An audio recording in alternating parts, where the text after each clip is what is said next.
शब्द हे कालच्या व्हिडिओमध्ये आपण बघितलं की ह्या तीन गोष्टी ज्याच्यात असतील, सब्जेक्ट, वर्ब आणि अर्थ पूर्ण करणारा शब्द. आता काय आहे उदाहरणामध्ये, जर मी फक्त म्हणाले तुम्हाला सम गर्ल्स लाफ, काही मुली हसल्या, हे वाक्य पूर्ण होतं का बरं?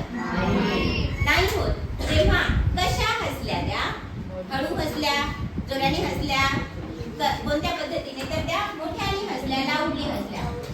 काही मुली मोठ्याने हसल्या, सम गर्ल्स लाफ लाऊडली.